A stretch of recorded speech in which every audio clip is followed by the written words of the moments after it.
Big labor in the true blue state of Michigan battling it out until the bitter end. A union boss's plot revealed in a new memo, strategizing ways to avoid the state's newly minted right-to-work law, even at the expense of its own workers. Joining me now, Vinnie Vernuccio, Labor Policy Director at the Mackinac Center for Public Policy.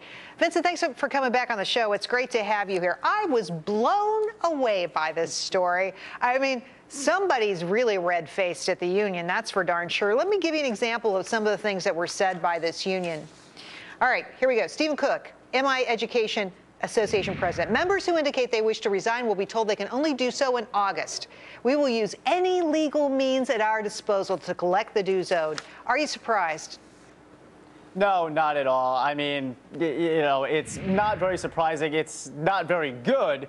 But, the fact that in that entire memo, they were detailing strategies to how to keep membership, and all of it was either lawsuits, was fighting the bill, which honestly was no surprise. But the fact that they're throwing their own members under the bus and using any legal means at their disposal to keep those members from paying dues, and not a word in that memo was, hey, why don't we shape up our act? How do we serve our members better so when they have the choice, they stay with us? Not a word of that, just push, push, push, push, Absolutely. push, and it's not good. Well, there's no retrenching. There's no, okay, now this is a right-to-work state. We're going to have to do things differently. No, it's pedal to the metal on all the old kind of ways of doing business, I guess you'd say. Let me read you another quote from this. I couldn't believe these. Members who indicate they wish to resign, this again from the memo, will be told they can, oh, I'm sorry, I just gave you that one. We've looked carefully at this and we believe the impact of right to work can be blunted through bargaining strategies. Bargaining strategies? You want to get around the law. Is that what you're going to do, right. Vinnie? Well, that's what they're doing. They're doing this forced dues cling, where they're getting secondary contracts between the union and the school districts, and especially the school districts because of Steve Cook's memo, where they're trying to extend these contracts for the union security clause, so just the clause where the union member has to pay the union and can't exercise their right to work rights.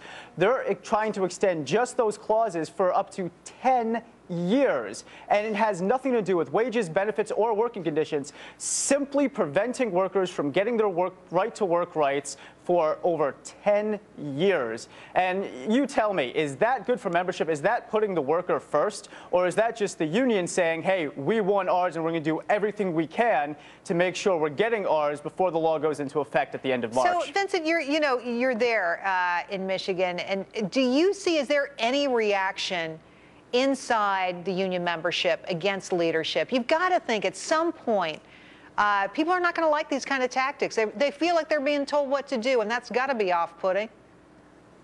Well, there's a lot of union members that feel like they're in dues purgatory. They saw freedom coming right in a month. Right in 2 months from now, and now the unions are trying to take that away and extend those contracts for almost a decade. So there's a lot of workers out there that feel like the rug's being pulled out from under them. Let's talk about the kind of impact economically right to work could have if it really extended to all of the states. It's in many states now, but what if all the country was right to work? What would it mean to our economy? Well, what you're seeing in the 24 states that are right to work, and I'm specifically talking about the 22 right to work states before Indiana and Michigan gave workers freedom last year, you're seeing higher wage growth. You're seeing higher population growth. You're also seeing, when you factor in cost of living, workers in those states are actually making more. So it's not just worker freedom. From an economic standpoint, right to work is actually helping workers. And those governors in those right-to-work states, they're able to bring more companies into those states, right. More job opportunities. There's a big debate about whether, at the end of the day, these people actually make a lot more money. But what we do see is more economic opportunity. That's for darn sure. Vinnie, thanks for coming by tonight. Great conversation. Interesting stuff. We'll have to keep our eyes on the union bosses' memos. Appreciate it. Hey, thanks, Jerry. If your viewers want to know more, it's all at MichiganConfidential.com. We have the memo. We have the detailing of all of these forced dues claims. All right. Well, we'll put a link on our website to you, okay? Great. Thanks, Jerry. You're welcome. That was fun.